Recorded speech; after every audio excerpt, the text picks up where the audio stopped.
আপনারা শুনছেন অনু audio films. প্রতি সপ্তাহে তারানাথ তান্ত্রিকের রোমাঞ্চকর গল্প নিয়ে হাজির হই আমরা। আজ আপনি শুনবেন সুকান্ত দাসের কলমে মদনপুরের বেলগাছে। গল্প শুনে ভালো লাগলে অবশ্যই আমাদের চ্যানেলটি সাবস্ক্রাইব করে রাখবেন এবং বেল আইকন প্রেস করে রাখবেন। এবং গল্প শুনে আপনার কেমন লাগলো, আপনার মূল্যবান মতামত আমাদের কমেন্টসে জানাতে ভুলবেন না। শুরু হচ্ছে আজকের গল্প, সুকান্ত দাসের কলমে মদনপুরের বেলগাছে।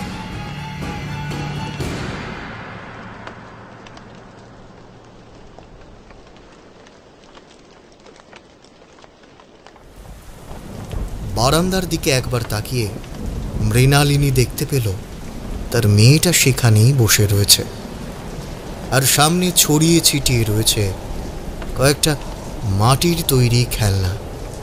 সে নিজেই তৈরি করে দিয়েছে। বাইরে সন্ধ্যা নেমেছে, আর সন্ধ্যা নামার সঙ্গে সঙ্গে হালকা বৃষ্টি শুরু হয়েছে। এতক্ষণে গদাধরের বাড়ি ফিরে যাওয়ার কথা, কিন্তু এখনো ফিরছে না কেন? তাই নিয়ে মৃণালিনীর মাথায় চিন্তা থাকলেও সে জানে ঠিক ফিরে আসবে। পাশের গ্রামে এক গোমস্তার কাছে বৈষয়িক বিষয় নিয়ে কথা বলতে গিয়েছে, ফিরে আসতে একটু সময় লাগতেই পারে। মৃণালিনী মনে মনে ভাবলেও তা নিয়ে খুব বেশি এখন ভাবতে পারল না। মেয়েটা বারান্দার কাছেই খেলছিল, এতক্ষণ তার কথা শোনা যাচ্ছিল। রান্নাঘরের কাছে বসে উনুনে কাঠ গুছতে গুছতে সে বলতে লাগলো, শম্পা, শম্পা, বৃষ্টি নামছে, বাইরে বেরোবি না। বৃষ্টি জোরে নামলে রান্নাঘরের দিকে চলে আসবি, কেমন? মৃণালিনীর কথা শুনে শম্পা কিন্তু উত্তর করল না। মৃণালিনী একবার মুখ তুলে তাকালো বারান্দার দিকে। একটা হ্যারিকেন জ্বলছিল, হাওয়ার ঝাপটায় বোধহয় হ্যারিকেনটা নিভে গেছে। অন্ধকার হয়ে রয়েছে বারান্দার কাছে, আর কিছু দেখা যায় না বারান্দার কাছটা। মৃণালিনীর বুকের ভেতরটা কেমন কেঁপে উঠল।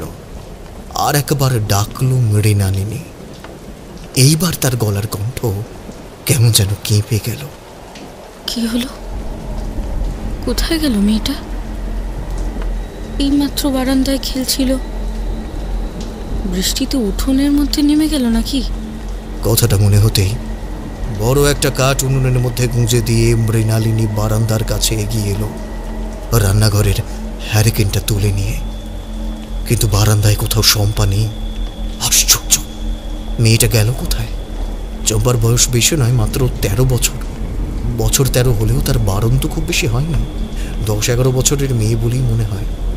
ফর্সা টুকটুকে চেহারা, মুখটা বেশ সুন্দর, কিন্তু জন্ম থেকেই শম্পা কথা বলতে পারে না। এ নিয়ে একসময় মৃণালিনী আর গদাধর দুঃখ করেছিল, কিন্তু পরে সব ঈশ্বরের দান ভেবে চুপ করে গেছে। কিন্তু এখন শম্পাকে খুঁজে না পেয়ে মৃণালিনীর বুকের ভেতর যেন তোলপাড় করে ওঠে। হ্যারিকেনটা হাতে নিয়ে বারান্দা পেরিয়ে উঠোনের কাছে নেমে এসে দাঁড়ালো সে। তীব্র হাওয়া আর বৃষ্টির মধ্যে কোথায় হারিয়ে গেল মেয়েটা? থরথর করে কাঁপছে সে। অন্ধকার কালো মেঘে কখন যে চারপাশটা এমনভাবে ঢেকে গেছে খেয়ালই করেনি। তার ভয়টা আরো বাড়ল। কাঁপা কাঁপা গলায় সে বলল, দেখ শম্পা, আর আমার সঙ্গে মশকরা করিস না বলছি, কিন্তু তাড়াতাড়ি বেরিয়ে আয়। এমন আধারের মধ্যে আর আমাকে জ্বালাস না মা। ঠিক তখনই একটু দূরে অন্ধকারের ভেতরে তাদের বাড়ির উত্তরের কোণে থাকা সেই বেল গাছটার কাছ থেকে একটা অদ্ভুত ঘসঘসে গলায় কে যেন বলে উঠল, মশকরা? তোর সঙ্গে কে মশকরা করবে রে? তোর মেয়েটাকে আমি নিয়েই যাব। মৃণালিনীর বুকের ভেতর যেটুকু সাহস ছিল সেটুকুও কেমন যেন সঙ্গে সঙ্গে বেরিয়ে গেল। হ্যারিকেনের অল্প আলো আধারিতে বেলগাছের দিকে এগোতে এগোতে সে দেখতে পেল বেলগাছটা থেকে ঝুলে রয়েছে দুটো মস্ত বড় বড় পা, আর সেই পা দুটো গাছে দুলছে। ওই তো শম্পা দুটো হাতে গাছ বেয়ে আস্তে আস্তে উপরের দিকে ওঠার চেষ্টা করছে। শম্পা কখনো গাছে ওঠার চেষ্টা করেনি, কিন্তু এখন যেন কেমন লাগছে। শম্পার মাথাটা হেলে রয়েছে পেছনের দিকে, চোখ দুটো বন্ধ, মুখটা হা করা, মুখের এক পাশ থেকে লালা গড়িয়ে পড়ছে। সেইভাবেই মুখে একটা শব্দ করতে করতে শম্পা গাছ দিয়ে উপরের দিকে উঠছে। মৃণালিনী আর নিজেকে সামলাতে পারল না। এতক্ষণ ধরে নিজের মনের ভয় আতঙ্ক সবকিছুকে কেমন যেন শক্ত করে জড়িয়ে ধরে রাখার চেষ্টা করেছিল, কিন্তু এখন আর পারল না। ছুটে যেতে গেল বেল গাছটার দিকে। প্রচণ্ড হাওয়ার দাপটে হ্যারিকেনের আলোটা নিভে যাওয়ার সঙ্গে সঙ্গে সেই গলাটা বলে উঠল, খবরদার, চুপ করে দাঁড়া বলছি। আমি তোর মেয়েকে নিয়ে যাব। তুই যদি আটকাবার কোনো চেষ্টা করিস তাহলে আমি তোর ঘর ভেঙে রক্ত চুষে খাবো।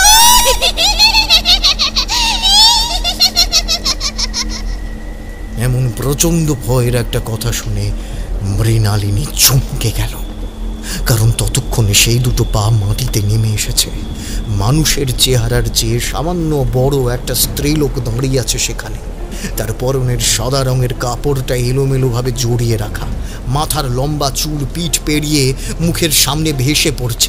প্রচণ্ড বিদ্যুৎ চমকে চারপাশটা আলোকিত হয়ে উঠতেই মৃণালিনী আরও দেখতে পেল তার বীভৎস মুখটা। দুটো সাদা ফ্যাকাশে মণিহীন বড় বড় চোখ, তার সঙ্গে গোটা মুখে অজস্র কাটাকুটির চিহ্ন। দাঁতগুলো কেমন যেন কালচে আর অদ্ভুতভাবে বাঁকা। সেই বাঁকা দাঁতগুলো দিয়ে খিলখিল করে হাসছে সেই বীভৎস মেয়েটা। শম্পা গাছ বেয়ে আস্তে আস্তে ওপরের দিকে উঠে পড়েছে। ততক্ষণে মৃণালিনী অবাক হয়ে দেখল শম্পা যেভাবে গাছ বেয়ে উঠছে সেভাবে টিকটিকি বিড়াল উপরের দিকে উঠে যায়। মৃণালিনী চিৎকার করতে গেল, তার গলা কেঁপে গেল, চোখ বেয়ে নেমে এলো জল, মুখ থেকে যেন একটা গরম হালকা বাতাস বেরিয়ে গেল। শব্দ বেরোলো না। বৃষ্টির মধ্যে নিভন্ত হ্যারিকেনটা হাতে নিয়ে ধপ করে মৃণালিনী বসে পড়ল মাটির উপরে। শম্পা ততক্ষণে গাছ বেয়ে উপরের দিকে উঠে পড়তেই গোটা গাছটা একবার নড়ে উঠল। যে বিভৎস নারী মূর্তি নেমে এসেছিল গাছের নিচে, সেও গাছের উপরে কোথায় যেন অন্ধকারে মিলিয়ে গেল। আর ঠিক তারপরেই শম্পার গোঙানোর শব্দ শোনা যেতে লাগলো সেই গাছের ওপর থেকে।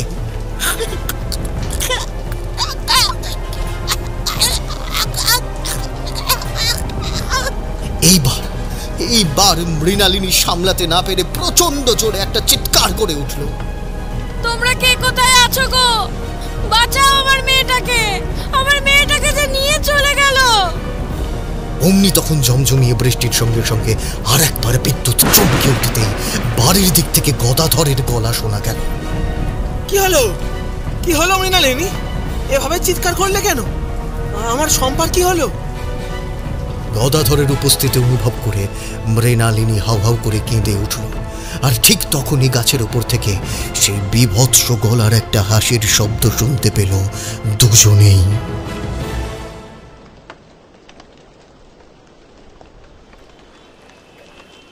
তোমাকে তো বলেছি, কোনো অশরীরী কোনো কারণ ছাড়া কোনো মানুষের থেকে কিছু নেয় না।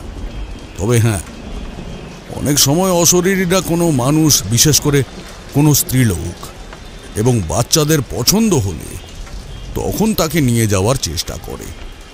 কিন্তু তার পেছনে কি কোনো কারণ থাকতে পারে? তার পেছনে কারণ থাকে সেই বাচ্চাটিকে বা সেই মেয়েটিকে তার পছন্দ। এক্ষেত্রে যদি সেই বাচ্চাটি মেয়ে হয় এবং তার মধ্যে যদি কোনো একটা খুঁত থেকে যায়, তাহলে সে সর্বতোভাবে সেই কাজের জন্য পরিপূর্ণ হয়ে যায়। খুঁত? কিন্তু কেন? দেখো, যে মানুষের মধ্যে, বিশেষ করে বাচ্চাদের মধ্যে কোনো খুঁত থাকে, তার সঙ্গে মানুষজনের কিংবা অন্যান্যদের একটা দূরত্ব সবসময় তৈরি হয়ে যায়। আর সেই ক্ষেত্রে এই সমস্ত মানুষদের অশরীরী আত্মারা আকর্ষণ করে বেশি। সে যদি দেখতে সুন্দর হয় এবং এদেরকে একাকী অন্ধকারে পাওয়া গেলে এদের মাঝে মাঝে যে অশুভ আত্মারা নিয়ে যাওয়ার চেষ্টা করেছে, এমন অনেক কথাই শোনা যায়। আমি নিজেও এমন কথা কতবার শুনেছি, এমনকি এখানে আসার পরেও এ কথা শুনেছি। কিন্তু কলকাতার বুকে আমরা তো এমন কথা খুব একটা শুনিনি ঠাকুরমশাই। শহরের বুকে এমন অনেক কিছুই তোমরা শোনোনি, যা আসলেই হয়। শহরের বুকে মানুষজনের এত ভিড়, এত শব্দ, আলো, এইসবের মধ্যে অশরীরী আত্মারা থাকতে পারে না। তা তাদের থাকার উপযুক্ত স্থান হলো অন্ধকার, যেখানে মানুষের পা পড়ে কম, কিংবা যেখানে তারা নিরিবিলিতে বসবাস করতে পারে। তোমরা মানো আর না মানো, গ্রাম কিংবা মানুষের বসতি থেকে দূরে এলাকা অশরীরী আত্মাদের বাসের জন্য উপযুক্ত স্থান। আচ্ছা, সে না হয় বুঝলাম, কিন্তু আপনি যে কথাটা বলছিলেন বাচ্চাদের এবং খুঁত থাকা মানুষদের প্রতি অশরীরীদের আকর্ষণ, এই ব্যাপারটা ঠিক বোধগম্য হলো না। তারানাথ সামান্য হাসল, তারপর বলল, গোটা জীবন গ্রামের পথে পথে ঘুরে সাধু সঙ্গ করে আর সাধনা করে নানা অদ্ভুত সমস্যার সম্মুখীন হয়েও যেটা আমি খুব ভালোভাবে বুঝে উঠতে পারিনি, তা হলো এই পৃথিবীর মানুষদের সঙ্গে অশরীরী আত্মাদের আসল সম্পর্ক। এমন অনেক অদ্ভুত রহস্য আছে, এমন অদ্ভুত কিছু শক্তি আছে যার ধারণা আমি নিজেও করতে পারিনি। ঠাকুরমশাই, এসব কথা না হয় থাক, আপনি বরং একটা কাজ করুন না, আপনি এমন কিছু বলুন যাতে এই সব ব্যাপারটা আমরা আরও ভালো করে বুঝতে পারবো। মানে ওই বাচ্চাদের প্রতি অশরীরীদের একটা আকর্ষণ, বিশেষ করে খুঁত থাকা মানুষদের যে কথাগুলো আপনি বললেন, তাহলে ব্যাপারটা বোধগম্য হবে। কি বলো বিভূতি? না হলে আপনি তো জানেন, তন্ত্রের অদীক্ষিত মানুষদের কাছে তো এসব কথা বলতে নেই। তারানাথ হেসে উঠল, তার সঙ্গে আমিও হেসে উঠলাম। কথাটা যে কিশোরী আমাকে ডাকাবার জন্যই বলেছিল সেই কথা বুঝতে অসুবিধা না হলেও তারানাথ যখন সে কথার উত্তর করলো না, তখন আমিও চুপ রইলাম। বাইরে তখন টিপটিপ করে বৃষ্টি পড়ছে। একটা গল্প যে ধীরে ধীরে জমে উঠতে শুরু করেছে সেটা বেশ বুঝতে পারছিলাম। আমিও চুপ করে অপেক্ষা করছিলাম। আজ সকালে যখন কিশোরী আমার বাড়িতে এলো, তখন তার মুখটা কেমন কালো হয়ে রয়েছে। আমি বললাম, আরে কি ব্যাপার, তোমার মুখটা এমন কালো হয়ে রয়েছে কেন? আর বলো না, আজ সকালে মাসিদের গ্রাম থেকে একটা লোক এসেছিল, মানে সকালে ঠিক নয়, কিছুক্ষণ আগেই। সে কাল এসে এখানেই কোন এক আত্মীয়ের বাড়িতে ছিল, তারপর সেখান থেকে আজ সকালে আমার বাড়ির উদ্দেশ্যে রওনা হয়েছে। আজ সকালে আমায় খবরটা দিয়ে এখান থেকে চলে গেছে। মাসি যেতে বলেছে মাসিদের গ্রামে। তোমায় তো আগেই বলেছি, মাসি নানা সময় নানা কাজের মধ্যে ব্যস্ত হয়ে পড়ে। কয়েকদিন আগে মাসি একটা ছোটোখাটো পুকুর ইদারা নিয়েছিল। সেই পুকুর ইদারা নিয়ে সেখানে মাছ চাষ করতে গিয়ে কি এক বিপত্তি ঘটেছে। রাতের বেলা নাকি সেখানে মাঝে মাঝে একটা বাচ্চা মেয়ের কান্না শোনা যায়। কি কাণ্ড বলো তো! অথচ পুকুর পাহারা দেওয়ার জন্য যাকে রাখা হয়েছে সে কিন্তু সে বলছে সে কিছুই দেখতে পায় না, অথচ বাচ্চার কান্নার শব্দ শোনা যায়। এর কোনো মানে হয়? যাকে পাহারা দিতে বলা হয়েছে সে আবার কোনো নেশা টেশা করে পুকুর পাড়ে পড়ে থাকে না তো? আমিও সেই কথাই ভেবেছিলাম, কিন্তু যে লোকটিকে মাসি আমার কাছে পাঠিয়েছিল সেই লোকটি পুকুর পাহারা দিয়েছে তাকে আমি চিনি। নেশা সে করে না, তাছাড়া সে মিথ্যে কথাও বলেনি। ভীষণ ভয় পেয়েছিল বলেই মনে হয়েছে। আমায় খুব শিগগিরই একবার মাসির বাড়িতে যেতে হবে। আজ ঠাকুরমশাইয়ের কাছ থেকে ঘুরে আসি, কালকে অফিস করে ফেরার সময় দুদিনের ছুটি নিয়ে আসব। কিশোরীর মাসির কথা আমি জানি। একবার আমি তারানাথ আর কিশোরী মিলে তার মাসির বাড়িতে গিয়েছিলাম। সেবার অদ্ভুত এক সমস্যার মধ্যে জড়িয়ে পড়তে হয়েছিল, কিন্তু সে কথা আলাদা, এবারের ব্যাপারটা আলাদা। আমরা বেশি দেরি করলাম না, তাই আর সময় নষ্ট না করে বেরিয়ে পড়লাম। ট্রাম থেকে নেমে মটলেনের কাছে তেলে ভাজা এবং পাসিং শোয়ের প্যাকেট কিনে যখন তারানাথের বাড়িতে গিয়ে পৌঁছলাম, তখন দেখি একটা 10-11 বছরের বাচ্চা ছেলে আর তার সঙ্গে একজন স্ত্রীলোক তারানাথের সামনে বসে আছে। হাতে দেখা বা অন্য কোনো ব্যাপারে কথা বলছে। আমরা সামনে গেলাম না, একপাশে গাছতলায় চুপ করে দাঁড়িয়ে রইলাম। নিজেদের মধ্যেই কথা বলছি। একটু পরেই ওরা চলে যেতেই তারানাথ আমাদের হাত ছানি দিয়ে ডাকলো। বসতে বসতে কিশোরী বলল, হাত দেখা নাকি কুষ্টি বিচার? আরে না না, ওসব কিছুই নয়। ওই বাচ্চা ছেলেটার উপর কারোর খারাপ নজর পড়েছে, ভীষণ সমস্যায় রয়েছে। এর আগেও একদিন আমার কাছে এসেছিল, তখন সমস্যাটা ছিল আরো বেশি। কয়েকটা বিধান দিয়েছিলাম, তাতেই খানিকটা কমেছে, তবে এখনো পুরোপুরি কমেনি। মনে হয় কেউ তার ক্ষতি করার চেষ্টা করছে। সে কি, ওইটুকু বাচ্চা ছেলে তার ক্ষতি করার চেষ্টা কেন কেউ করবে? দেখো, দুনিয়াতে যেমন ভালো মানুষও আছে এমন খারাপ মানুষও তো আছে নাকি? আর দিনে দিনে খারাপ মানুষের সংখ্যাটা বেড়েই যাচ্ছে। আমার তো মনে হয় আজ থেকে 100 বছর পর দুনিয়াতে খারাপ মানুষ আর ভালো মানুষের সংখ্যাটা এমন হয়ে যাবে যে ভালো মানুষ খুঁজে পাওয়া দুষ্কর হয়ে পড়বে। তা যাই হোক, ছেলেটার উপর কেউ খারাপ কিছু করেছে, তাতেই সমস্যা হয়েছিল। আর এখানে তো সময় লাগবে। আর তাছাড়া বাচ্চাদের প্রতি, মানে সে বাচ্চা ছেলে হোক কিংবা মেয়ে হোক, দেখতে যদি সুন্দর হয় তাহলে তাদের ওপর অশরীরী আত্মাদের একটা অদ্ভুত আকর্ষণ থাকে। আর বুঝলে, তার মধ্যে যদি কোনো খুঁত থেকে থাকে, যেমন এই ছেলেটির পায়ের দিকে তোমরা লক্ষ্য করে দেখেছো কিনা জানি না, সে একটা পায়ের উপর ভর দিয়ে হাঁটতে পারে না। এমন বাচ্চাদের প্রতি অশরীরী আত্মাদের আকর্ষণ থাকে অনেক বেশি। এইভাবে কথা শুরু হয়েছিল। তারপর যখন কথা শেষ হলো, তখন তারানাথ একটা পাসিং শো সিগারেটে লম্বা দুটো টান দিয়ে বলতে শুরু করলো।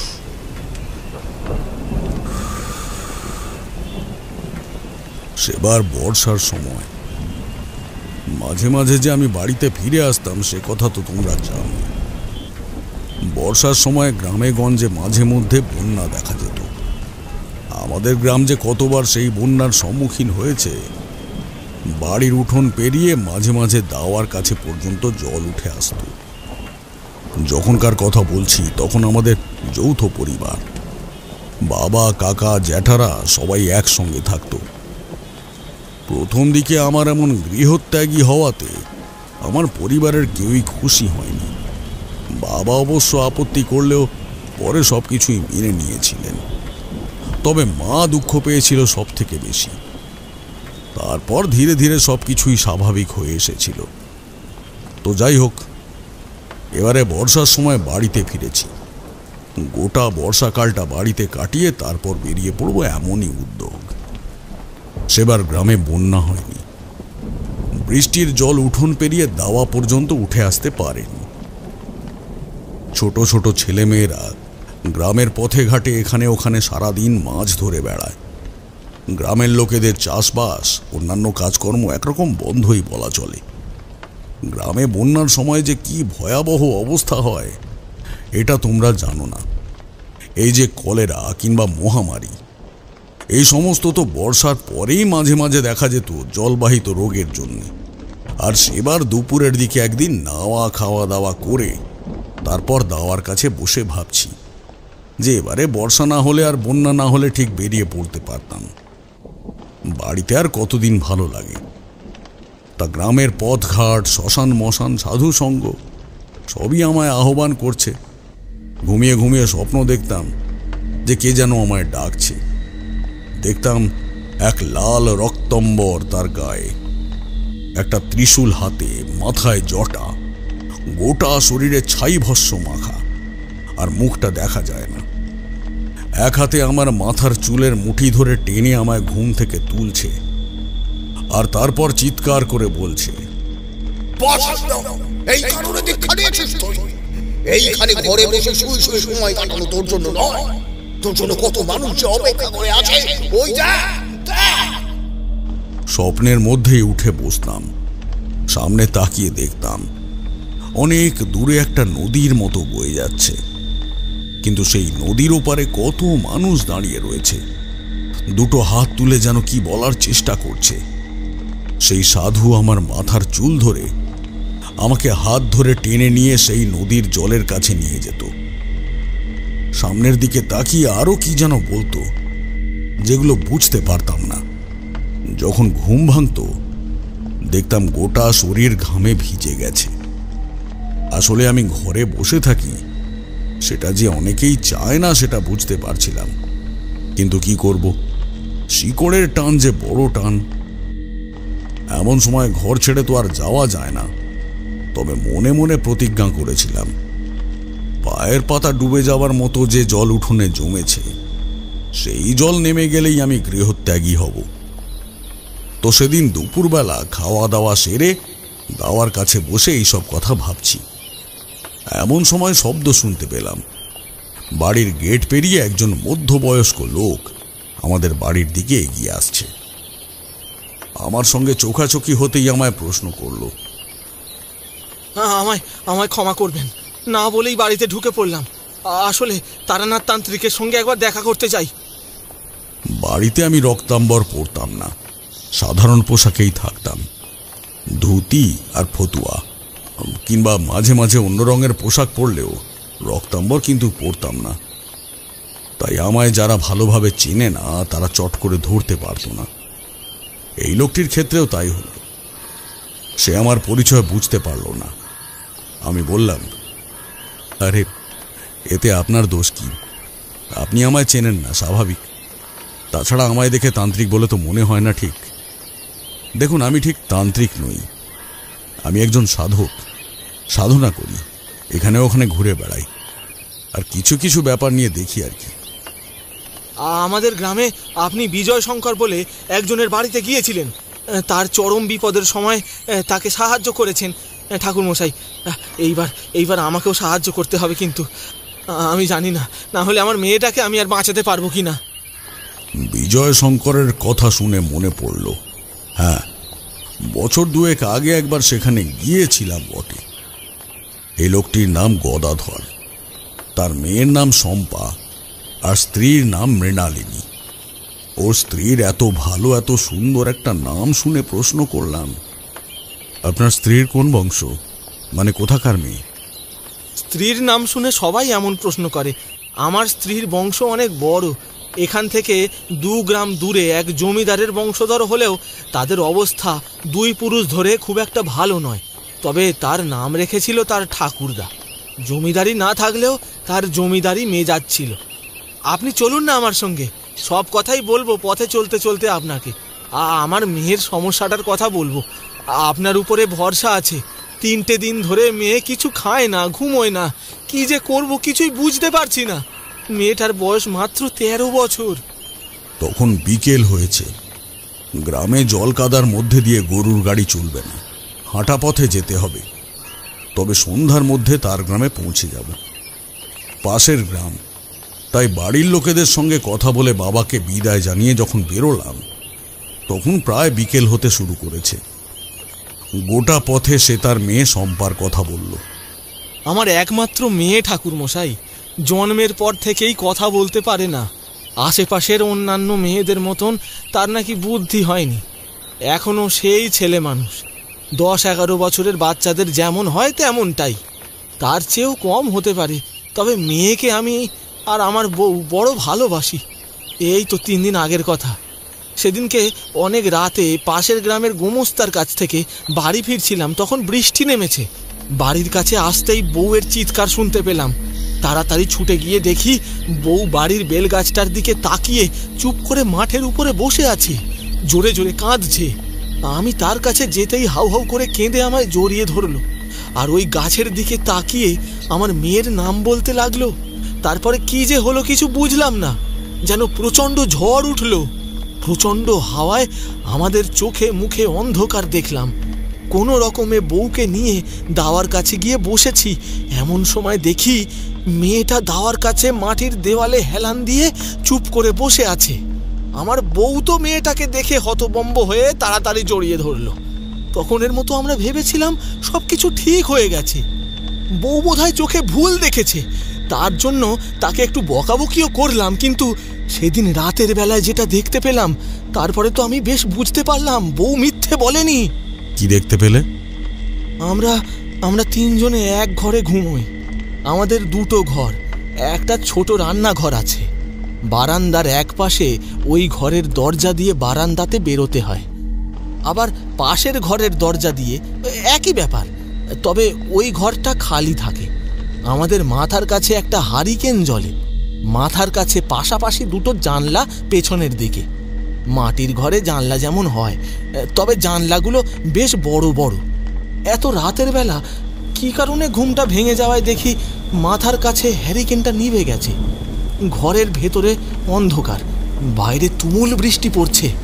মাথার কাছে জানলাটা খোলা, সেই জানালা থেকে বৃষ্টির ছটা এসে পড়ছে ভেতর ঘরে। আমি কিছু বলতে যাব তার আগে দেখতে পেলাম জানালার বাইরে কে যেন দাঁড়িয়ে আছে, লম্বা একটা মেয়ে মানুষ। প্রচণ্ড ঝড় বৃষ্টির হাওয়াতে তার মাথার চুলগুলো উড়ে এসে জানালার কাছে পড়ছে। তার পরনে সাধারণ একটা কাপড়। অন্ধকারের মধ্যেও তার চোখ দুটো যেন সাদা ঘোলাটে হয়ে জ্বলছে। সে ঘরের ভিতর তাকিয়ে আছে, কিন্তু ঘরের ভেতরে তাকিয়ে সে কি যেন দেখছে। সে সে আমার দিকে তাকিয়ে নেই।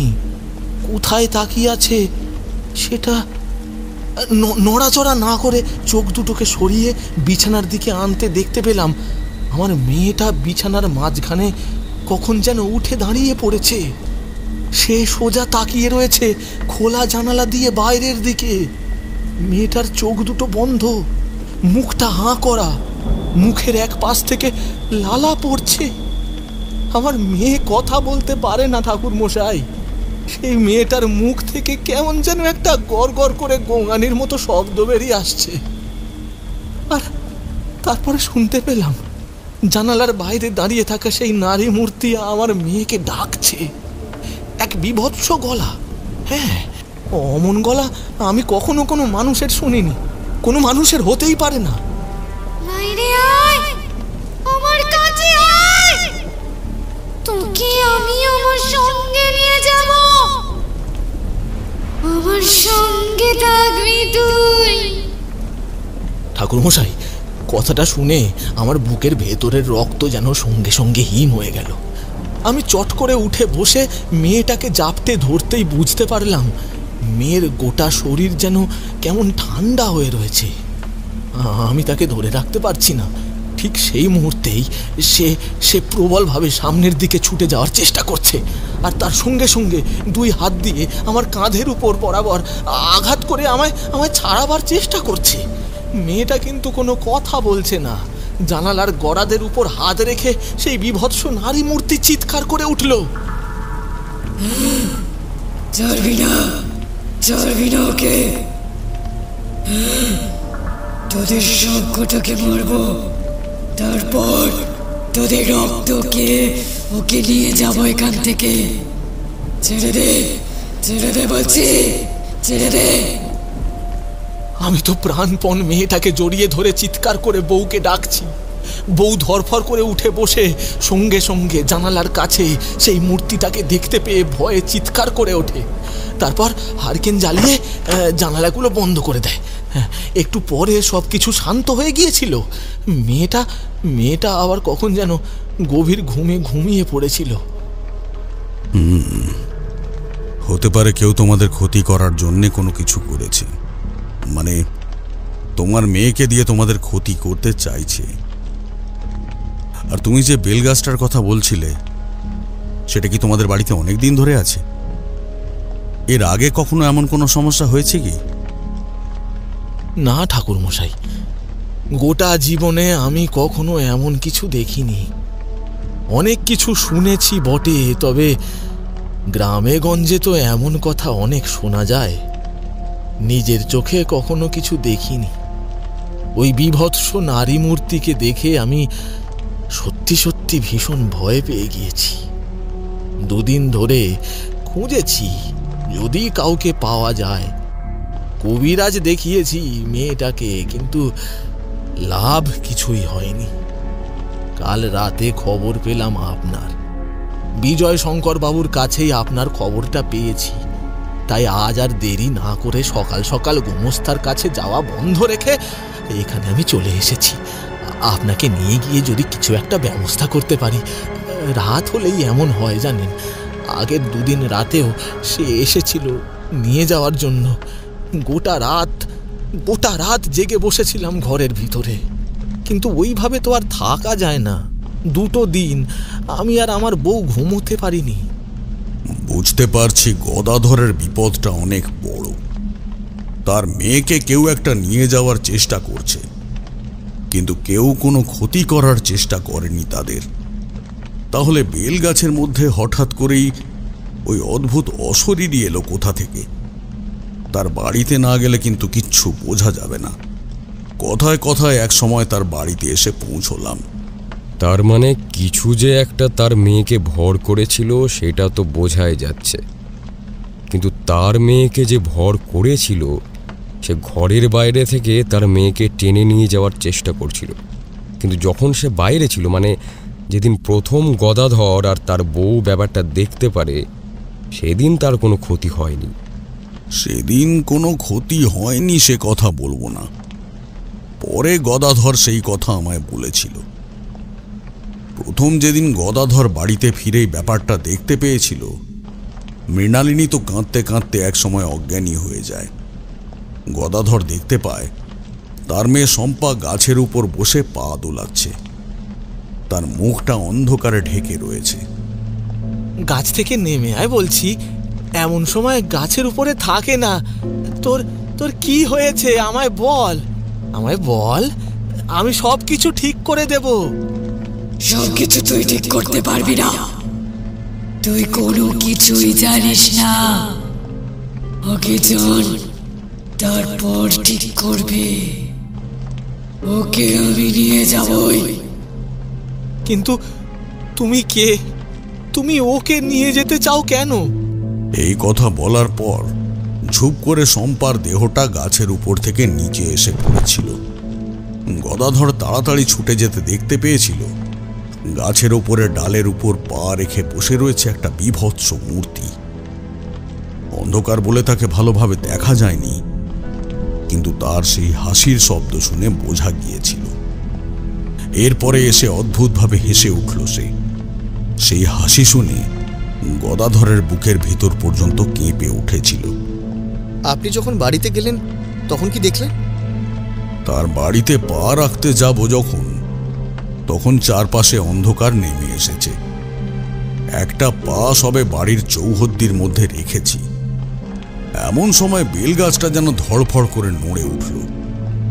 সোজা বেলগাছের দিকে তাকাতেই একটা অদ্ভুত ব্যাপার দেখতে পেলাম। বেলগাছের ডাল যে নরম হয় সেটা তো তোমরা জানোই। নিচের দিকে গুঁড়ির কাছ থেকে কাণ্ড খানিকটা শক্ত হলেও ওপরের ডাল কিন্তু নরম। কিন্তু সেই নরম ডালের উপরে দুটো পা রেখে কেউ একজন যেন দাঁড়িয়ে আছে। তার মাথাটা বেলগাছের ডাল পাতার আড়ালে লুকিয়ে থাকলেও আমি স্পষ্ট দেখতে পারছিলাম যে তার চোখ দুটো সাদা ফ্যাকাশে। এদিকে গদাধর কিছু একটা বলতে বলতে সামনের দিকে এগিয়ে যাচ্ছে। আমি একটা ব্যাপার মুহূর্তের মধ্যে বুঝতে পারলাম, সেই ছায়া মূর্তিটা আমার দিকে একবার তাকিয়ে সোজা তাকিয়েছে গদাধরের দিকে। আমি ছুটতে গেলাম সামনের দিকে। গদাধরের গায়ের উপর হুমড়ি খেয়ে পড়ে তাকে ছিটকে নিয়ে একপাশে সরে যখন মাটির উপর পড়েছি, তখন দেখতে পেলাম গদাধর যেখান দিয়ে একটু আগে যাচ্ছিল সেইখানে একটা মস্ত বড় গাছ রয়েছে, কিন্তু বাড়ির উঠোনের একদম মাঝামাঝি জায়গায় এমন একটা বাঁশের গোঁজ, তাও আবার উল্টো করে কে পুঁতে রাখবে। গদাধর আরেকটু এগিয়ে গেলে গদাধরের পা পড়তো সেই গোঁজের উপর, আর যতই টাল সামলাবার চেষ্টা করুক না কেন, একবার গোঁজের উপর পা পড়লে পায়ের ভিতরে সোজা ঢুকে যেত। আকস্মিক এমন একটা ব্যাপার গদাধর প্রথমে বুঝতেই পারেনি। তারপরে বাঁশের গজের ব্যাপারটা বুঝতে পেরে সে চমকে উঠল। এমন ব্যাপার কি করে হলো বলুন তো? বাঁশের গোজ বাড়ির উঠোনের মাঝখানে পুঁতে রাখলো কে? আমি তাকালাম বেলগাছটার দিকে। ততক্ষণে গদাধরের বউ মৃণালিনী এসে দাঁড়িয়েছে বারান্দার কাছে। আমাদের দেখতে পেয়ে বোধহয় কেঁদেই ফেলল।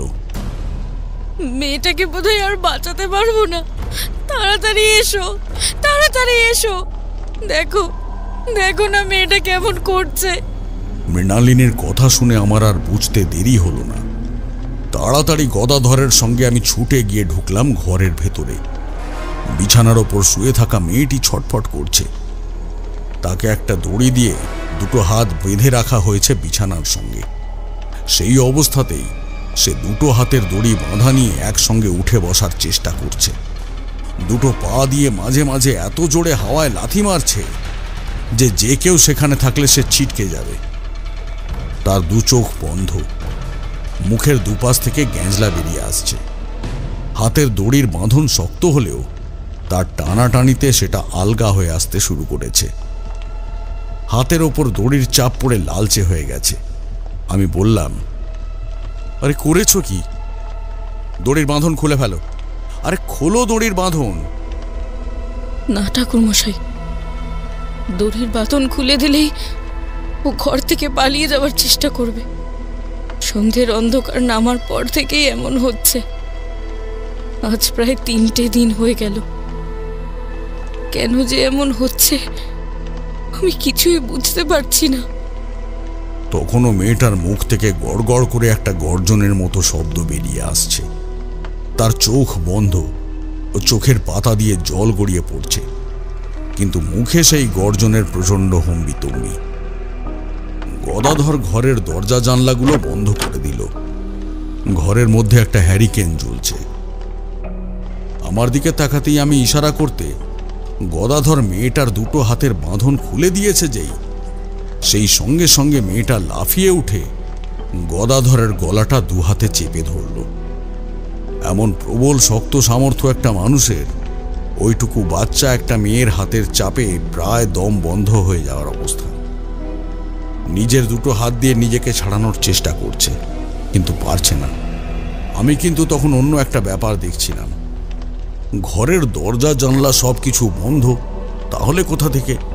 হঠাৎ ঘরের চালের দিকে চোখ চলে গেল। ঘরের চাল যেখানে শেষ হয়েছে আর মাটির দেওয়ালটা উঠেছে, ঠিক সেই দুইয়ের মাঝে একটা ফাঁক। সেই ফাঁকের ভেতর থেকে বাইরেটা দেখা যায়। ঠিক ঘরের চালের উপর কেউ যেন একজন বসে মাথাটা নিচের দিকে নামিয়ে সেই ফাঁকা থেকে ভেতরে ঢুকিয়ে রাখলে যেমন হয় আর কি, ঠিক তেমনভাবেই বাঁকানো একটা মাথা খড়ের সেই ফাঁকটা দিয়ে ঢুকে এসেছে ভেতরের দিকে। তার চোখের সেই ফ্যাকাশে সাদা বিভৎস দৃষ্টি। আমি সেদিকে আঙুল তুলতেই গদাধরের বউ মৃণালিনী সেদিকে তাকিয়ে ভয়ে চিৎকার করে উঠল। ওরে বাবা গো, তাই আমি ভাবি ঘরের ভেতর বসে থাকতে আমার এরকম কেন লাগছে। বারবার যেন মনে হচ্ছে আমাকে কেউ দেখছে। আমরা কিছু বুঝে ওঠার আগেই তার মাথাটা আরেকটু ভেতরে ঢুকে এলো।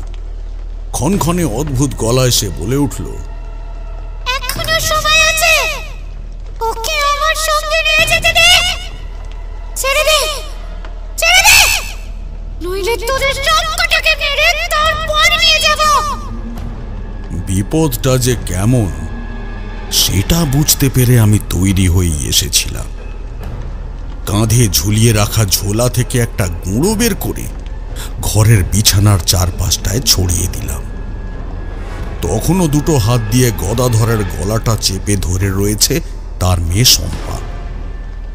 গুঁড়ো ছড়িয়ে দেবার পর বিড়বিড় করে মন্ত্র পড়ে একটা মন্ত্রপুত জল ছড়িয়ে দিতে লাগলাম আমি শম্পার গায়ে। সঙ্গে সঙ্গেই শম্পার হাত থেকে ছেড়ে গেল গদাধর, কিন্তু শম্পার শরীরটা বিছানার ওপর কাটা ছাগলের মতো ছটফট করতে লাগলো। গোটা বিছানাটা এলোমেলো হয়ে গেল। একটু পাশে দাঁড়িয়ে গদাধর আর মৃণালিনী এই দৃশ্যটা দেখে ভয়ে যেন পাথরের মতো হয়ে গেল। কিন্তু ঘরের সেই ফাঁক থেকে সেই বিভৎস মূর্তি চিৎকার করে আমায় শাসাতে লাগলো, ওকে আমার থেকে সরাতে পারবি না, সরাতে পারবি না ওকে। ওকে যে আমার পছন্দ হয়েছে, আমি ওকে নিয়ে যাব আমার কাছে। আমি তার কোনো কথার উত্তর না দিয়ে সেই জলের খানিকটা মেয়েটার গায়ে ছড়িয়ে দিতে তার ছটফটানি বেড়ে গেলেও তার গলা দিয়ে বেরিয়ে আসা শব্দ কমে যায়। তার চোখ দুটো বন্ধ, মুখটা এখন বন্ধ হয়েছে। শুধু মাঝে মাঝে তার শরীরটা অদ্ভুত যন্ত্রণায় ছটফট করে উঠছে। গদাধর নিজেকে খানিকটা সামলে নিয়েছিল। এবার বলল, কি করব ঠাকুর মশাই, ও তো আমার মেয়েটাকে ছাড়ছে না। ও যদি আমার মেয়েটাকে না ছাড়ে তাহলে কি হবে? আমি কোনো কথা বললাম না। ঘরের দেওয়ালে সেই জলগুলো ছিটিয়ে দেওয়ার সঙ্গে সঙ্গেই সেই মূর্তিটা বেড়ার ফাঁকের কাছ থেকে কোথায় যেন মিলিয়ে গেল। ঘরের দরজা জানলা সব কিছু খোলা রয়েছে। আমি ওদের দুজনকে ঘরে থাকতে বললাম। তারপর বাইরে বেরিয়ে এলাম। বাড়ির চারপাশের গৃহবন্ধন করলাম। গৃহবন্ধন প্রায় শেষ করে এনেছি, এমন সময় একটা তীব্র গর্জন আর ঠান্ডা বাতাসে কটু গন্ধ অনুভব করে পেছনে তাকিয়ে দেখি সেই মূর্তিটা দাঁড়িয়ে রয়েছে আমার থেকে মাত্র কয়েক হাত দূরে। মাথার চুলগুলো মুখটাকে প্রায় ঢেকে ফেলেছে। বিভৎস ভয়ানক তাকে দেখতে। অন্য কেউ হলে সেই মুহূর্তে ভয় পেয়ে সেখান থেকে ছুটে পালিয়ে আসতো, বুঝলে? কিন্তু এমন দৃশ্য আমি আগেও দেখেছি, আর এটাও জানি আমি ভয় না পাওয়া পর্যন্ত তার ক্ষমতা বাড়বে না। আমার দেহ বন্ধন করা আছে। কেন এসেছিস তুই এখানে? কেন ওই অবলা মেয়েটার ক্ষতি করতে চাইছিস? ওকে ওকে আমি আমার সঙ্গে নিয়ে যাব। এইখানে থাকলে ওর বিপদ হবে। আমি আমার সঙ্গেই ওকে নিয়ে যাব। তুই এই জগতের কেউ নোস। তুই ওকে নিয়ে গেলে যে মেয়েটা মারা পড়বে, তখন কি হবে? এখানে থাকলেও মেয়েটা মারা পড়বে। কি হবে তখন? ওকে আমার সঙ্গে করে নিয়ে যেতে দে, না হলে তোর কখনো ভালো হবে না। আমায় বাধা দিয়ে তুই কিছুতেই শান্তি পাবি না।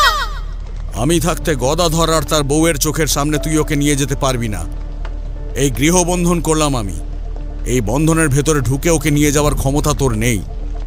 আমার মুখের কথা শেষ হবার সঙ্গে সঙ্গে সেই বিভৎস মূর্তিটা বন্ধনের মধ্যে ঢোকার চেষ্টা করল, কিন্তু বারবার আঘাত পেয়ে ছিটকে যেতে লাগলো পেছনের দিকে। আমি অবাক হয়ে গেলাম, বারবার কেন সে এমন কাজ করছে? জানে ভেতরে ঢুকতে পারবে না, তবুও সে কেন ভেতরে ঢোকার চেষ্টা করছে? বেশ কয়েকবার এমন করার পরে সে কোথায় যেন অন্ধকারে মিলিয়ে গেল। একটা প্রবল কান্নার শব্দ আমার বাড়ির চারপাশে শুনতে পেলাম। একটু পরেই ভেতরে এসে দেখি বিছানার পাশে বসে রয়েছে মৃণালিনী। তার কোলের ওপরে শুয়ে ঘুমোচ্ছে শম্পা। গদাধর ঘরের একপাশে দেওয়ালের কাছে হেলান দিয়ে বসে আছে।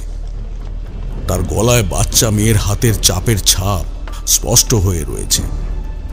আমি ঢুকতেই গদাধর ছুটে এসে আমার পায়ের উপর পড়ল। আপনি কিছু একটা করুন ঠাকুর মশাই।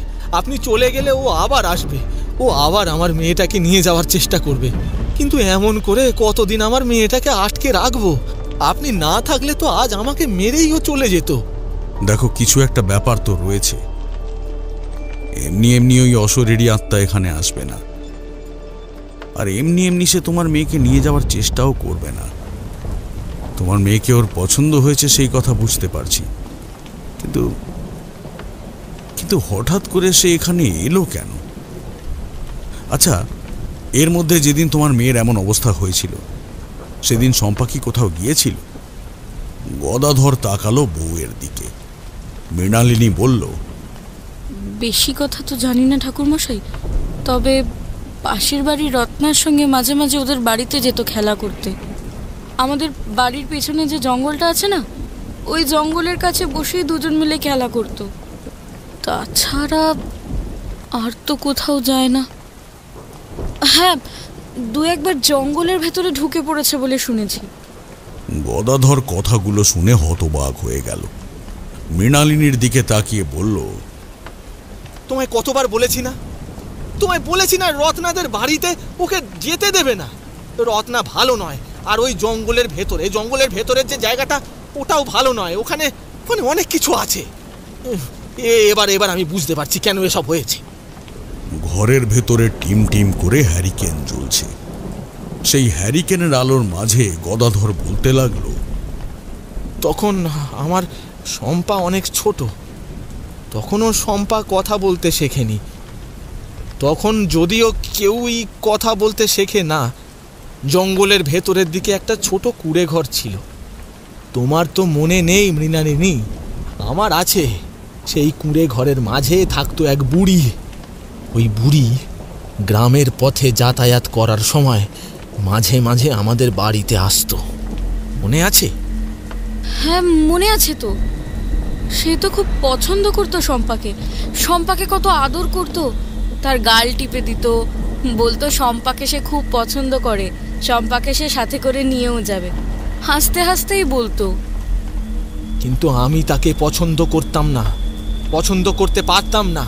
তার ওই চোখের দৃষ্টি, সেই দৃষ্টি যেন কেমন একটা ছিল। কারোর চোখের দিকে তাকিয়ে বুকের ভেতর পর্যন্ত পড়ে ফেলতে পারতো। হ্যাঁ, যেন বুকের ভেতর ঠান্ডা হয়ে যেত। তারপর একদিন সেই বুড়ি কোথায় যেন হারিয়ে গেল, আর তাকে দেখতে পেলাম না। গ্রামের কেউ তার খোঁজ পেল না।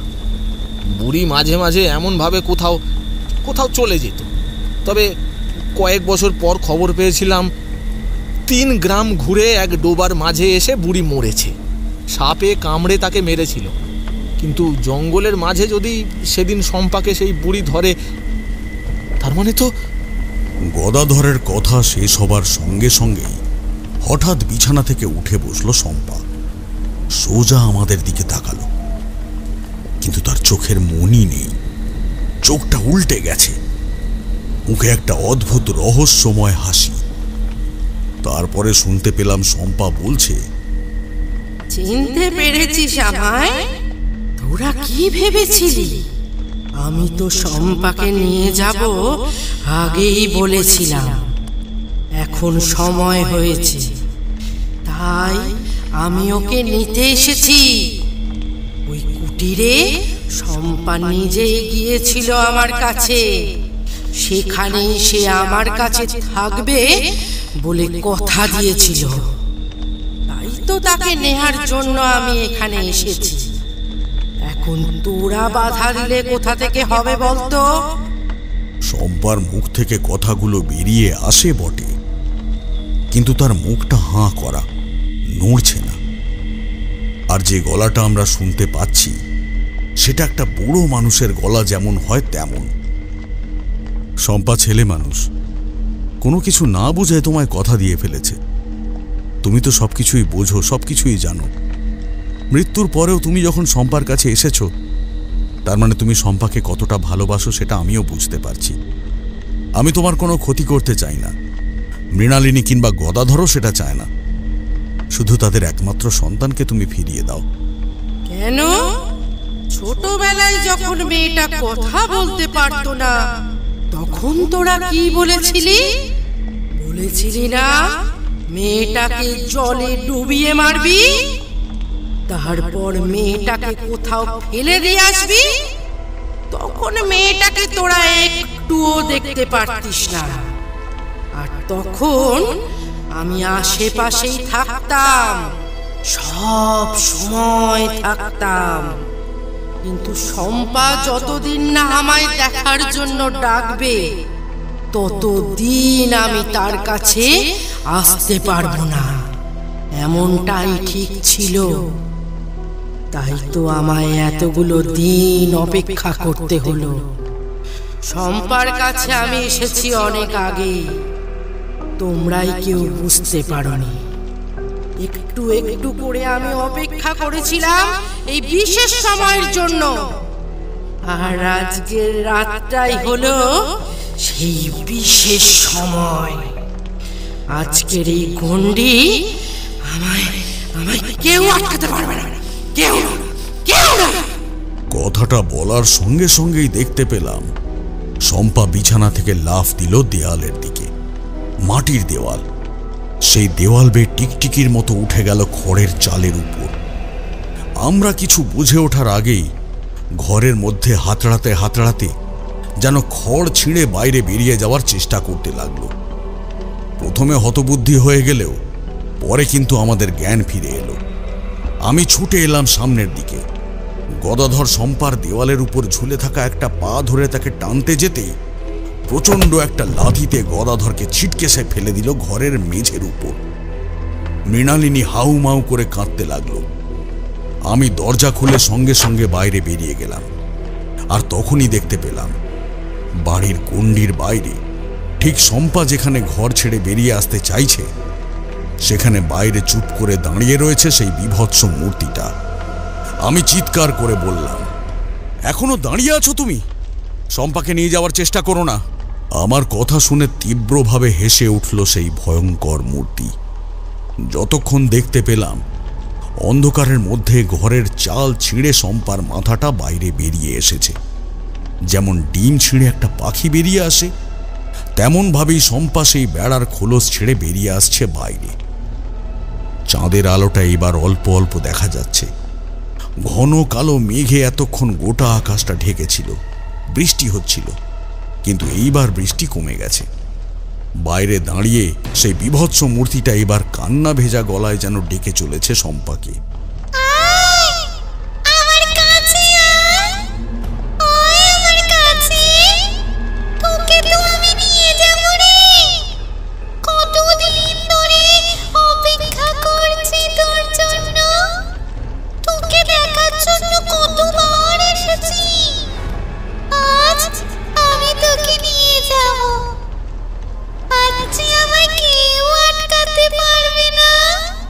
সঙ্গে সঙ্গে আমার মনে পড়ে গেল আজকের তিথির কথা। আজ এমন একটা তিথি যে তিথিতে অশুভ শক্তির ক্ষমতা বেড়ে যায়, তাই গণ্ডির বাইরে থেকেও সে শম্পার মাধ্যমে তাকে সম্মোহন করতে পারছে। কিন্তু আমি এখন কি করব বুঝতে পারছিলাম না। এই মুহূর্তে কোনো কিছু দিয়ে তাকে আটকানো সম্ভব নয়। এর মধ্যে মাত্র একটা জিনিসই সম্ভব, যেভাবেই হোক শম্পাকে ওর সম্মোহন থেকে বার করতেই হবে। তাড়াতাড়ি ছুটে গেলাম ঘরে। তারপরে মৃণালিনীকে নিয়ে আর গদাধরকে নিয়ে তাড়াতাড়ি বাইরে বেরিয়ে এলাম। গণ্ডির মধ্যে দাঁড়িয়ে মৃণালিনীকে বললাম, ওই অশরীরই তোমার মেয়েকে নিয়ে যেতে পারছে কেন জানো? কারণ সে তোমার মেয়েকে ভালোবাসে। তোমার মেয়ের সঙ্গে তার আত্মার সম্পর্ক। এখন একমাত্র তুমি তাকে বাঁচাতে পারো। তুমি তোমার মেয়েকে ডাকো, চিৎকার করে ডাকো। এক মায়ের ডাক কখনোই সন্তান ফেরাতে পারবে না। ঠিক সেই মুহূর্তে দুজনেই তখন ডাকছে গলা তুলে চিৎকার করে। আর তার সঙ্গে সঙ্গে গণ্ডির বাইরে দাঁড়িয়ে থাকা সেই বিভৎস মূর্তিটাও তাকে ডেকে চলেছে। শম্পা খড়ের চাল ছেড়ে আস্তে আস্তে বাইরে বেরিয়ে এলো। যেন মনে হলো চালের উপর দিয়ে গুটি গুটি পায়ে 4 হাত পায়ে একটা বিড়াল এগিয়ে আসছে নিচের দিকে। আমি মনে মনে মধুসুন্দরী দেবীকে স্মরণ করে চললাম। গদাধর ভয়ে কাঁপতে কাঁপতে হাত জোড় করে চুপ করে দাঁড়িয়ে রইল। এদিকে দুজনেই ডেকে চলেছে শম্পাকে। শম্পা যে কি করবে সেটাই বুঝতে পারছিলাম না। সে খানিকটা যেন থমকে গেছে। একবার মণিহীন ফ্যাকাশে চোখে তাকাচ্ছে সেই বিভৎস মূর্তির দিকে, আর একবার তাকাচ্ছে তার মায়ের দিকে। ছোট বাচ্চাকে দুটো খেলনা দেখালে যেমন সে দুটো খেলনাই নিতে চায়, একটিও ছাড়তে চায় না, ঠিক তেমনই যেন শম্পার মনের অবস্থা হয়েছে এখন। আর তার মধ্যে একটা কথা হঠাৎ আমার মনে পড়ে যেতেই বুঝতে পারলাম এইবার কি করতে হবে। তারানাথ চুপ করতেই ঝমঝম করে বৃষ্টি নামল। বাইরের দিকে তাকিয়ে কিশোরী বলে উঠল, তো ভয়ঙ্কর ব্যাপার, তো অবিশ্বাস্য ঠাকুরমশাই, এ কথা কি করে বিশ্বাস করা যায়? আচ্ছা, এই যে অশুভ শক্তি বা মূর্তি, সে যখন জীবিত ছিল তখন তো সত্যি সত্যিই শম্পাকে ভালোবাসত, আর মৃত্যুর পরে তাহলে হঠাৎ করে শম্পার ক্ষতি করবে কেন? জীবিত অবস্থায় যখন ভালোই বাসত, তাহলে মৃত্যুর পরে সেই ভালোবাসা বদলে গেল কেন? আসলে আমরা যাকে ক্ষতি বলে মনে করছি তাকে কিন্তু সে ক্ষতি বলে মনেই করছে না। পরে খোঁজ করে জানতে পেরেছিলাম সেই বুড়ির সঙ্গে মৃণালিনীর কোনো একটা রক্তের সম্পর্ক ছিল। অনেক লতায় পাতায় হলেও ছিল। আগেই বলেছিলাম যে 3 গ্রাম দূরের জমিদার বংশের মেয়ে মৃণালিনী। সে অনেক কিছুই জানত।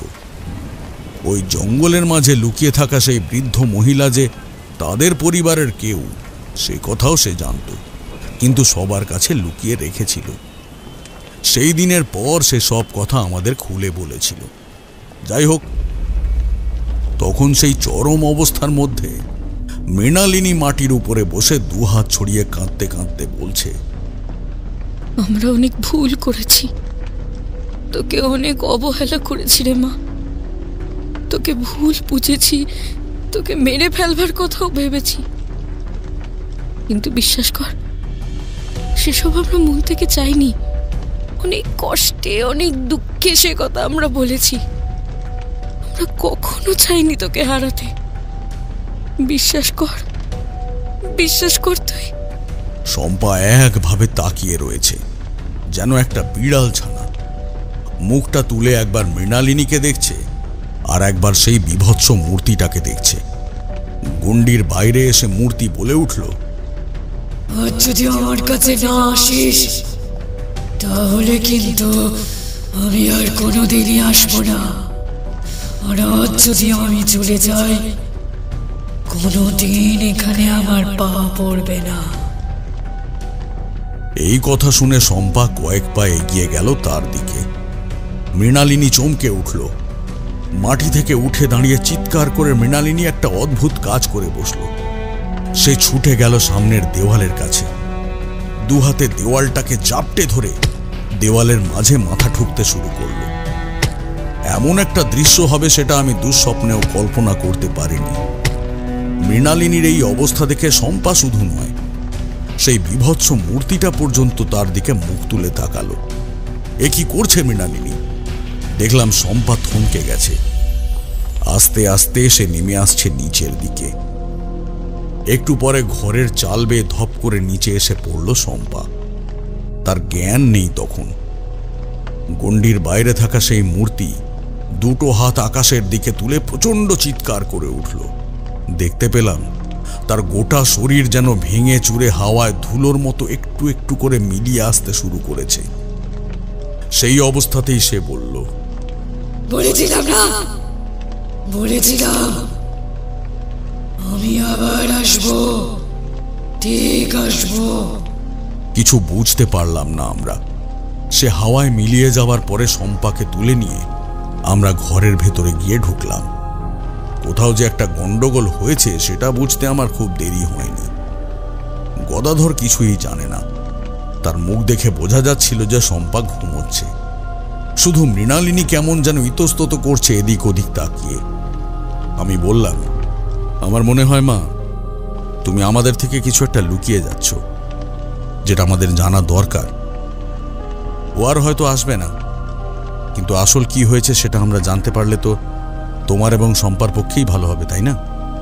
মৃণালিনী একবার গদাধরের দিকে তাকালো, তারপরে ইতস্তত করতে লাগলো। কিছু একটা বলতে চাইছে কিন্তু বলতে পারছে না, এমন একটা অবস্থা। আমি উঠে পড়লাম, বললাম, আমায় বিশ্বাস করে যখন সে কথা বলতে চাইছো না বলো না, কিন্তু গদাধরকে অন্তত জানিও, না হলে তোমার মেয়ের এমন অবস্থার কারণ গদাধর কিন্তু কিছুই বুঝতে পারবে না। আমি উঠে বাইরে চলে আসতে যাব, মৃণালিনী মাথা নিচু করা অবস্থায় আমায় দাঁড়াতে বলল। আমি গিয়ে বসতে সে বেশ কিছুক্ষণ চুপ করে রইল।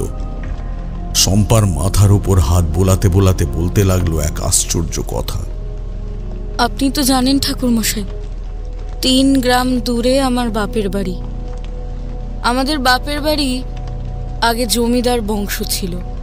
ঠাকুরদার আমল থেকে সেই জমিদার বংশ আস্তে আস্তে পড়তে শুরু করে। আমাদের বংশের অনেক লোকেরা ছিল তখন জ্ঞাতি আত্মীয়, রক্তের সম্পর্কের। অনেকে ঠাকুরদার আমল থেকে ছড়িয়ে ছিটিয়ে পড়তে শুরু করেছিল। আপনি যাকে বাইরে দেখলেন তার নাম মালতী মাসি। মালতী মাসিকে আমি সেই ছোট্টবেলায় দেখেছিলাম। তারপর কিভাবে যেন মালতী মাসি ঘুরে ফিরে আমাদের ওই গ্রামের জঙ্গলের মধ্যে ওই কুটিরটাতে থাকতে শুরু করলেন। আমার মেয়েটাকে দেখতে তো আমারই মতন, ছোটবেলায় আমাকে পুরো এরকমই দেখতে ছিল। মালতী মাসি বোধহয় তাই ওকে প্রথমবার দেখেই চিনতে পেরেছে, অথচ আমায় চিনতে পারেনি। দেখুন, শম্পাকে দেখে সে বুঝতে পেরেছিল, তাই বোধহয় এই বাড়িতে আসতো। একদিন না আমার সে প্রশ্নও করেছিল, কিন্তু আমি সে কথার কোনো উত্তর দিইনি। এবং আমি যে মৃণালিনী নই সেই কথাটা তাকে খুব ভালো করেই বুঝিয়ে দিয়েছিলাম। আসলে আসলে আমি যে স্বীকার করতে চাইনি। ভেবেছিলাম স্বীকার করলে হয়তো সে আমার বাড়িতে এসে উঠবে, আবার এক নতুন ঝামেলা তৈরি হবে। সত্যিই খুব ভালোবাসতো, তাই তাকে বাড়িতে আসতে বারণ করতে পারতাম। তুমিও তো ওই বুড়িকে মানে মালতী মাসিকে পছন্দ করতে, তার কথা আমার কাছে বলতে, কিন্তু একবারও তো বলনি সে তোমার রক্তের সম্পর্কের মাসি। ভয় পেয়েছিলাম, জানি না কেন। গ্রামের লোকেরা ওকে ডাইনি বলতো, তবে তেমন কিছুই না কখনো আমি দেখিনি। তাই তো আমি শম্পার সঙ্গে তাকে বেশি কাছাকাছি থাকতে দিতাম না। ও কিন্তু আমার বারবার বলতো। তাছাড়া ওই বুড়ি যে মারা গেছে তা আমি খবর পেয়েছিলাম। আর তারপরেও একদিন আমি ওকে দেখতে পেয়েছিলাম। এই কথায় আমি আর গদাধর দুজনেই মুখ চাওয়াচাওয়ি করে তাকিয়ে রইলাম মৃণালিনীর দিকে। সে বলতে লাগলো, কতদিন আগে তা ঠিক মনে নেই, তবে তখন শম্পার বয়স আর একটু কম। শম্পা দাওয়ার কাছে বসে একা একাই সবসময় খেলা করত। মাঝে মাঝে রত্নাদের বাড়িতে যেত, কিংবা রত্নাও আমাদের বাড়িতে আসতো, কিন্তু বেশিরভাগ সময় সে একাই থাকতো। সেদিন ঠিক সন্ধ্যের সময়, মনে হয় বৃষ্টি পড়ছে, আমি রান্নাঘরের কাছে কাজ সেরে ঘরের দিকে যাব, এমন সময় দেখি শম্পা কার সঙ্গে যেন হাসাহাসি করছে। শম্পা কথা বলতে পারে না, কিন্তু কোনো কারণে যদি ও খুব খুশি হয়ে হাসে, সে কথা আমি বুঝতে পারি। মনে হলো যেন সত্যি সত্যি শম্পা হাসছে। আমি ঘরের ভিতরে ছিলাম। ঘর থেকে বাইরে হারিকেনটা নিয়ে ওকে গিয়ে দেখি বারান্দার কাছে কই কেউ তো নেই। তাহলে শম্পা হাসছে কেন? একটু ভালো করে তাকিয়ে দেখি শম্পা খেলা ছেড়ে বারান্দার উঠোনে এগিয়ে গেছে। বৃষ্টি পড়ছে, আর সেই বৃষ্টির জল খানিকটা ছিটকে এসে পড়েছে বারান্দার উপরে। ঠিক বারান্দার সামনেটায় কেউ দাঁড়িয়ে থাকলে তার গায়ে বৃষ্টির জল লেগে ফোঁটা ফোঁটা করে যেমনভাবে বারান্দার উপরে এসে পড়বে, ঠিক তেমনভাবে। প্রথমে মনে করলাম আমার হয়তো চোখের ভুল।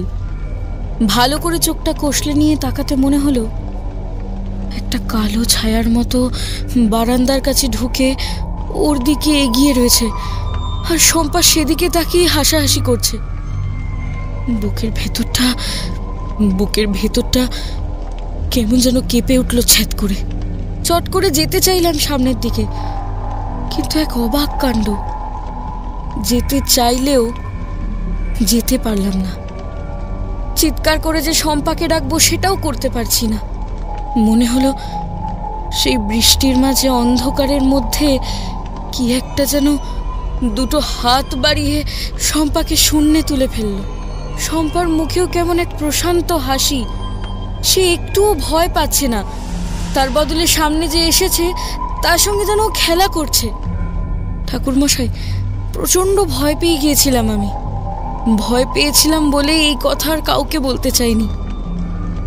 তখনই না আমি ভালো করে খোঁজ নিয়ে জেনেছিলাম ওই বুড়ি সত্যি সত্যি মারা গেছে। তার মানে তুমি বুঝতে পেরেছিলে যে তোমার মাসি তোমার মেয়ের কাছে আবার কখনো আসবে, কিন্তু সে কথা তুমি কখনো বললে না কেন? আসলে ও সব সময় কাজের জন্য বাইরে বাইরে থাকে। এইসব কথা শুনলে নানা রকম চিন্তা করবে, তাই। তাছাড়া শম্পাকে নিয়ে না ছোট থেকে আমাদের নানা দুশ্চিন্তায় ভুগতে হয়েছে জানেন। কখনো তার শরীর খারাপ করতো, কখনো চোট পেত, তাকে নিয়ে আমরা সব সময় চিন্তায় থাকতাম। আমি ভেবেছিলাম হয়তো আমার চোখের ভুল। যদি এমন কিছু হতো তাহলেও আমি ভেবেছিলাম সব কিছু ঠিক হয়ে যাবে। কিন্তু তারপরে সেদিন সন্ধেবেলা যে ব্যাপারটা ঘটেছিল তার জন্য আমি মোটেও প্রস্তুত ছিলাম না। আমি একবার ভেবেছিলাম সব কথা সবাইকে বলে দেব, কিন্তু আমি জানতাম আমার কথা কেউ বিশ্বাস করবে না। কিন্তু সেই মাসি যে এতদিন পরে আবার ফিরে এসেছে সেই কথা কেউ মানবে কেন? তাই আমিও আর সে কথা বলিনি। আজ যখন সবকিছুই সামনে এলো তাই সবকিছু পরিষ্কার করে বললাম। সব শেষ, সব কিছু ভালোই ভালোই মিটে গেছে যখন, আমি আর কিছুই চাই না। যা হয়েছে হয়েছে, কিন্তু সেই বুড়ি আমার মেয়েটাকে দেখার জন্য এখানে আসতো, তার জন্য বড় খারাপ লাগছে। তারা মাঝে মাঝে অতৃপ্তির কারণে এই পৃথিবীর বুকে বন্দী হয়ে যায়, কিন্তু তারা কাউকে সহজে দেখা দিতে পারে না, তার জন্য অনেক সময় লাগে। তাছাড়া আরো অনেক জটিল ব্যাপার রয়েছে, তা আমরা এত সহজে বুঝবো না। তবে একটা কথা মনে রেখো, ওই আত্মা যে এখানে তোমাদের কাছে ছিল তাতে সবচেয়ে বেশি সমস্যা কিন্তু তাকেই পোহাতে হয়েছে। মৃণালিনী মুখ তুলে তাকালো, তার চোখে জল। সে হাত জোড় করে বলল, আমার খুব ভুল হয়ে গেছে, আমার বোঝা উচিত ছিল। তাহলে আর হয়তো এত কিছু হতো না। তার মানে ওই অশরীরী আত্মা ঠিক কথাই বলছিল। তোমরা তোমার মেয়ের উপর প্রথমে অসন্তুষ্ট ছিলে, আর সেই সময় থেকেই সে ওকে ভালোবাসতো, আর তাই ওর দুরবস্থার কথা বুঝতে পেরে সবসময় ওর সঙ্গে থাকার চেষ্টা করত। এখন তাই ওকে নিয়ে যেতে চাইছিল। দোষ কিন্তু তোমাদের, ওর নয়। শুধু শুধুই তাকে এমনভাবে চলে যেতে হলো।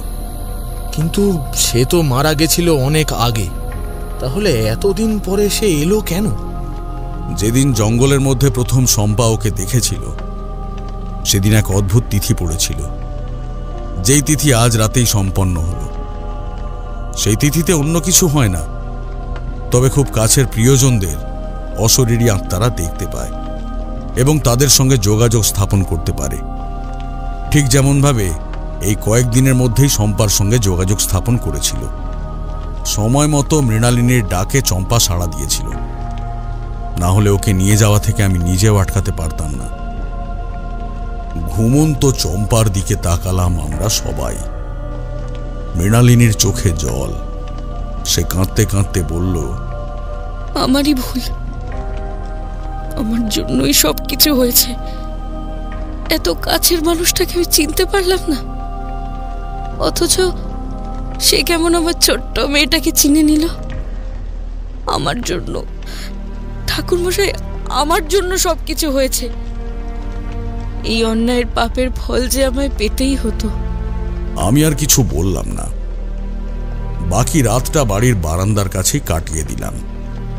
পরদিন সকালেই ওদের বিদায় জানিয়ে যখন আমি চলে এসেছি, তখনও শম্পা ঘুমোচ্ছে।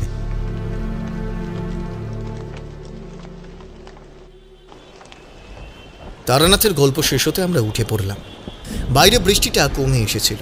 তারানাথ বলল, তবে হয়তো ছিল রক্তের সম্পর্কের টান বাচ্চাদের প্রতি, বিশেষ করে খুঁত থাকে যাদের শরীরে,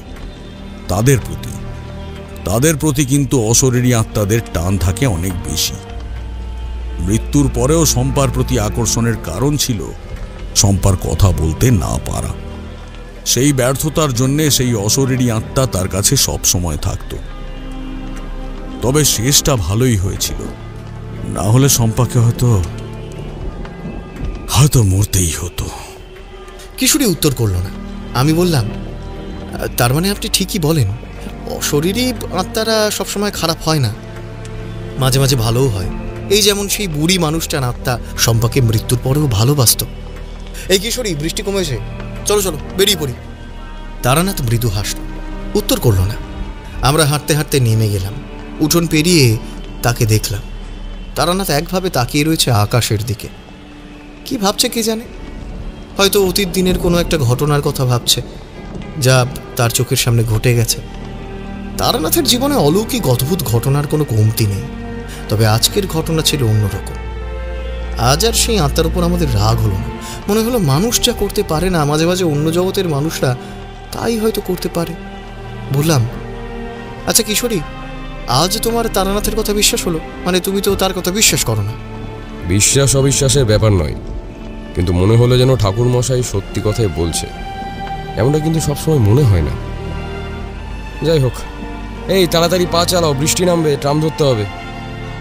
আমি অবাক হয়ে তাকিয়ে রইলাম কিশোরীর দিকে। তবে পা চলছে। ওই তো ট্রামের ঘন্টা বাজতে শুরু করেছে।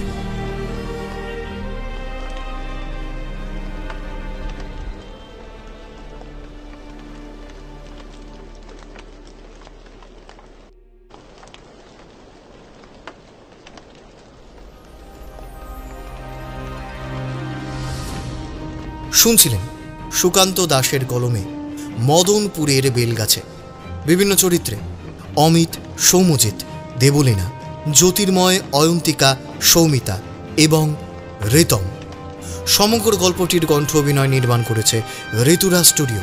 সমগ্র গল্পটির কণ্ঠ সম্পাদনা, ধ্বনি সম্পাদনা এবং আবহ সম্পাদনা করেছে 62 FPS স্টুডিও। গল্পটি শুনে ভালো লাগলে অবশ্যই আমাদের চ্যানেলটি সাবস্ক্রাইব করে বেল আইকন প্রেস করে রাখবেন এবং অবশ্যই গল্পটি শুনে আপনার কেমন লাগলো, আপনার মূল্যবান মতামত আমাদের কমেন্টসে জানাতে ভুলবেন না। তাহলে আগামী সপ্তাহে আবারও তারানাথ তান্ত্রিকের একটি রোমাঞ্চকর কাহিনী নিয়ে হাজির হব আমরা। ততক্ষণ পর্যন্ত স্টে টিউন।